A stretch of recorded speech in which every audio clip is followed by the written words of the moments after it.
So I'm currently in my last class of my undergrad for marketing and international business, and I also got started in my MBA in marketing. So I'm getting my master's degree.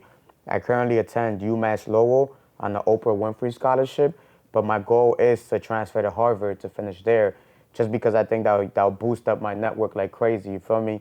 And it was just a crazy idea how this guy says it. What's his name from Audio Mac? Max Escobar. I think it was when you're local. I got to see. That was like, yo, I want to go to Harvard. Like one day I'm like, yo, I'm a Dominican immigrant kid from New York that moved to Mass. Why not, put that in my radar? I did it. I posted on LinkedIn. I want to go to Harvard. I started getting mad people reaching out with certain opportunities.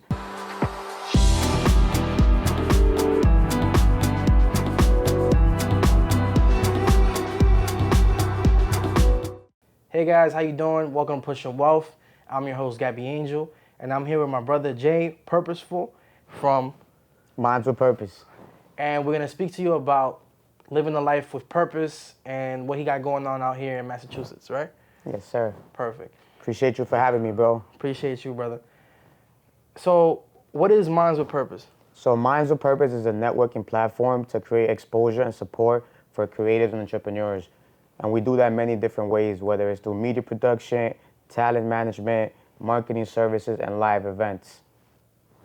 And you do that all throughout of like the state, or you're specifically located in one city, or? So to be honest, just like you know, I'm from New York as well, but right now we're based out of Massachusetts. So a lot of the events we do, a lot of the clients we currently have is out here in Lawrence area, Boston area.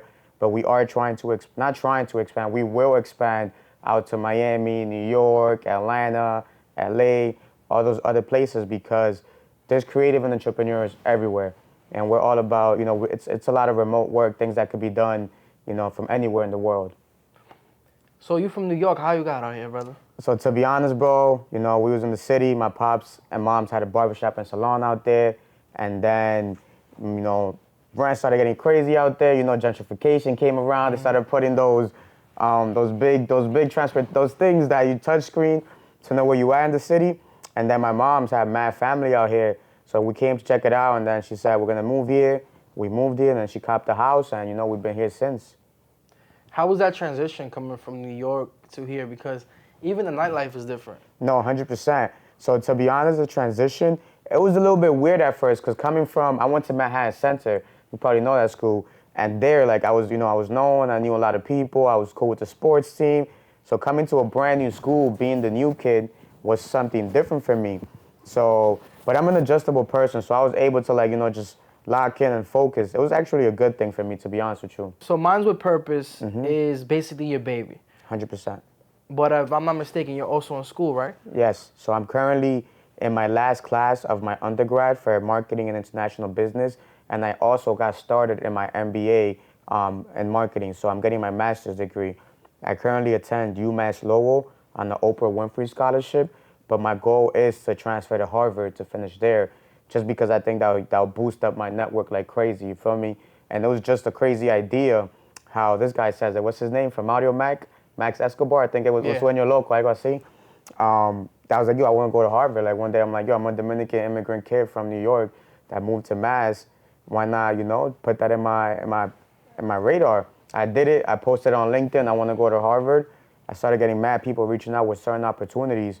So now I'm applying for a 1-week residency at Harvard that they pay for everything, and just to get me comfortable with how things go in that school, because it's clearly more prestigious school. But that's my school journey right now. I love school. Not so much in it for the degree, but much more in it for the networking purposes. The people I'm able to meet. I participated in certain competitions like Shark Tank, but in schools. So in UMass Lowell, I did something called the Difference Maker competition. I did it when I first transferred there, and I didn't make it to the finalists. So I didn't win anything, but I got a lot of knowledge. But I'm not giving up. So I did it back again the next semester, and we won the Significant Social Impact Award, and we was awarded with $5K. And just that alone has been providing us with many more opportunities. We was able to speak at convocation in front of 500 freshmen. That was kind of my first speaking gig. I was nervous. I was crazy nervous, bro. But that was, it was dope. And then recently, I was able to speak at Boston University in front of like 700 different, innovators and entrepreneurs in the largest student innovation conference, and it's just been blessings. So that's why I push for school, just to give it a shot and see the people you meet and take that route. Not focus so much, of course, focus on your grades and the things you're learning, but see who you meet and what opportunities you run into. You have a different perspective of college than a lot of other people here, because usually I feel like the college topic is just like binary. So it goes like two lines. Like it's either either I think college is a waste of my time because I want to be a business owner, and then but either I think college is the way to go and I want to go work for a Fortune 500 company, etc. But you have like meshed these two perspectives into one, and you feel like college has helped you network and build that network that you're using in your business every day. 100%. I mean, I look at it this way. If I never went to school, if I never thought about going to college, which I never did when I lived in New York, I never thought about going to college because of certain situations I was in. And now I'm able to say that, I got an Oprah Winfrey scholarship. That alone has boosted up my opportunities. I'm able to say that I've been a part of different competitions, So it's just how you use the resources. 100%. I'm big on that. The resources are there. You got to put in the hard work to find them and really get to work and all of that stuff. You can't be lazy. Do you feel personally like your environment takes a big play in your life? 100%. That's so another you thing. Moving here was like it changed your environment and it changed a lot of things for you. Definitely, in New York, you outside, you having fun. There's so much. It's a fast-paced city. There's a lot going on. But when I came here, again, I was a new kid, so I wasn't like everybody had their group. I came here my last semester of junior year, so everybody got their school. Yeah, everybody had their group friends, all of that stuff. And again, I'm coming from New York, a kid that was not thinking about college. If I got a 65 to pass, I'm happy. I used to gamble a lot, to then come to school here and just focus because I didn't know many people. I got my grade up. I graduated with a 3.5 GPA. I didn't go straight to school after high school. I took a year off. I did door knocking. For a solar company. That also changed my life. That's what taught me to not be scared of failure, to not be scared of the no's, that the more no's you get, the closer you are to that yes. Shout out to my local door knocker who does solar as well, called Solar Poppy. He reached out to me asking me if I need a solar system. Look at that. But, shout out you, bro. This journey you've been on from being are you a parent? Are you a parent? I am a parent. You're a parent too? I am a parent too, bro. Like, we're going to get to that. Are you immigrant or are you a kid of immigrants? I am an immigrant. I was born in the Dominican Republic in San Francisco de Macorís. So you was born in DR, come to New York. 3 years old. Go to New York to that's the worst word I can't Massachusetts. I can't say that word. Massachusetts. I'm sorry, guys. I can't. I'm very educated, but I can't say that word for nothing. And I'm not that state. But this journey, you've picked up a lot of traits, whether negative or positive, and you made them into something. And that's something that I try to establish with this podcast, this show that I have called Pushing Off This Network, is that, no matter where we come from and what we've gone through, our environments, we can still do better. We can 100%. Still do more. And we could take all those lessons learned and create the best masterpiece you can. Yeah. I personally feel that if you take a person who didn't have to go through the things that we have to go through, like, whether it's like you don't have food security or you don't have, you don't, on your way home, you don't know if you're going to get home. Yeah. You don't know if, because you're getting bullied in school, you might have to join a gang this month. Things like that people didn't have to go through, but you did, and you was able to strive and you was able to overcome all of that. I personally feel like no matter where you end up in the world, you're going to be 20 times better than someone who didn't have to. Yeah. Just because you had to overcome so much adversity. Yeah. And so many people in our community tend to just take that adversity and, not do anything with it. They use it as a crutch. Yeah. Like, because of this, I do this. Yeah. And we're seeing a lot on Instagram now. People like, if your ex did this, they're a narcissist. And then some people use that as a crutch. Like, I'm a narcissist or this and that. Everyone has their own situation. Everyone has their own problems. But one thing that we're trying to provide is say no to the crutches and make sure that you can do something no matter what. 100%. Right? Because we doing it. 100%. No, But we didn't think we were gonna be here. that's a fact. Who think we gonna? You think I was gonna be in this? And we're in a 5-star hotel right now. Yeah. Shout out Encore. We're in the 5-star resort. 2 Dominican kids. From New York. From the New York. I'm from the Bronx. You from? I'm from the Heights. You from the Heights. Well, I'm from the Heights too. Technically, I'm an honorary Heights person, bro. Let me tell you something. We here and we have this interview. Who would have thought we were gonna be in Massachusetts? Like here, bro. Like no cap. On the harbor. A couple years, like what? Like when did you do those events out in Dykeman? Like 6-7 years ago? Maybe. You know, I was out there with you, and now look, 6-7 years later, look what we're doing. Look what we're advocating for our communities. You feel me? That's what keeps me going. That's my why. I want to put more forward to our community, to the youth. I know this podcast, this network you have, is to influence the youth upcoming as well. You know, and it's just about what change you can make in this world. It's to show, like, if I can, why you can't?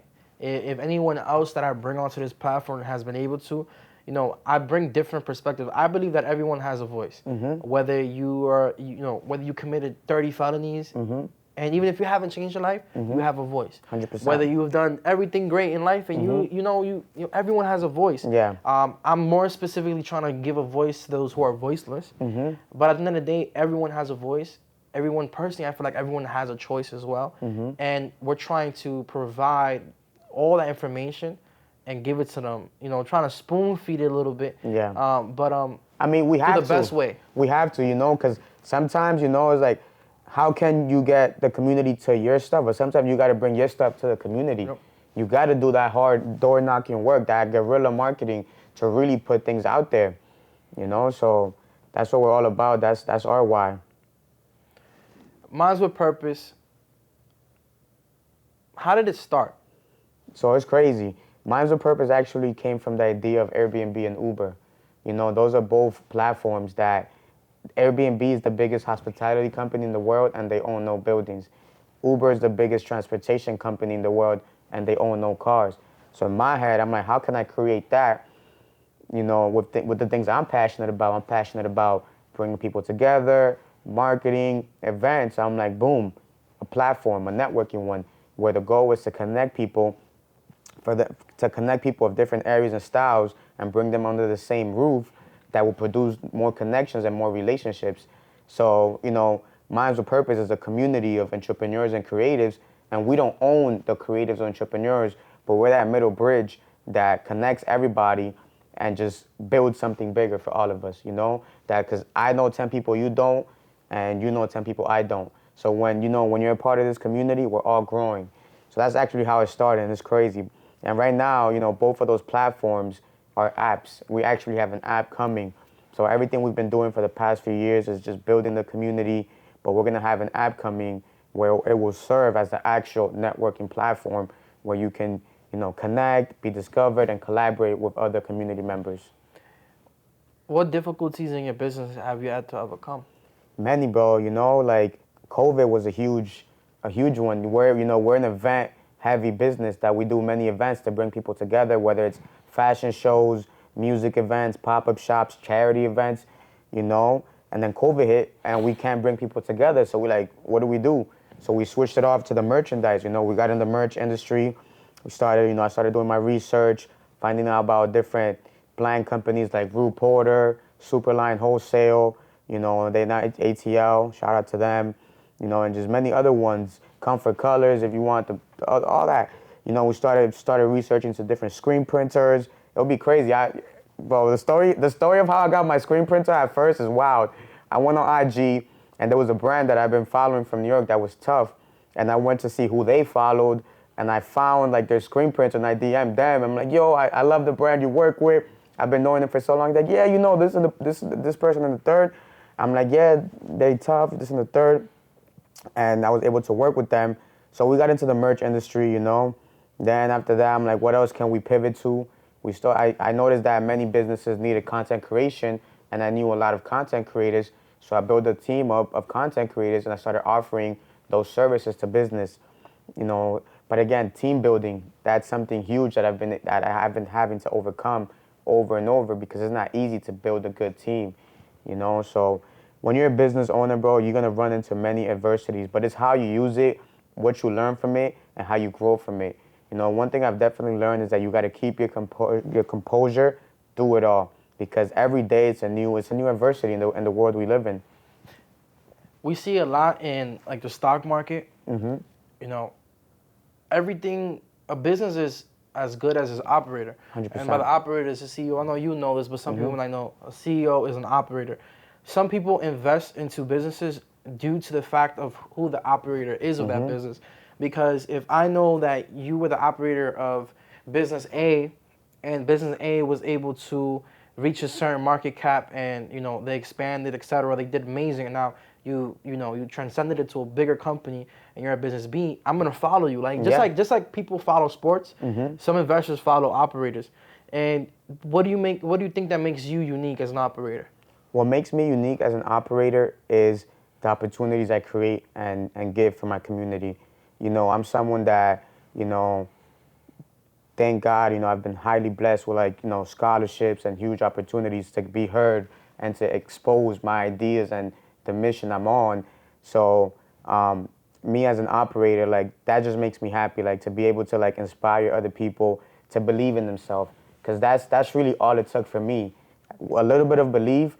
I raised my hand, bro. I raised my hand in my principles of marketing class in community college, and my professor changed the whole curriculum. It was, instead of doing the tests and exams, she changed it to working on the commercial, because I asked if she's ever done a commercial. And it's crazy how now I have a business where we do content creation for other businesses and corporate jobs, corporate companies and everything. So I think that's what makes me unique as an operator. And just the genuine part of, wanting to see people grow. That's the type of time I'm on, bro. And, it's the message I've been on for always. Anybody who asks about me, oh yeah, he's a dope person. He's mad cool. He's mad loving. So I just want to keep doing more for our communities and just keep helping people grow, to be honest. How has your life changed since you become a father? So my life has changed immensely, bro. It's not right now, it's I'm not the main priority day to day. It's my son, so just having him around too just keeps me going, keeps me motivated, and it's wild, I was like, oh, I want to have a kid young, and then I'm over here having a kid young, you feel me? So it makes me want to do more, to be honest. It makes me want to just keep grinding, stepping into bigger rooms, meeting bigger people, and just keep putting on for the community.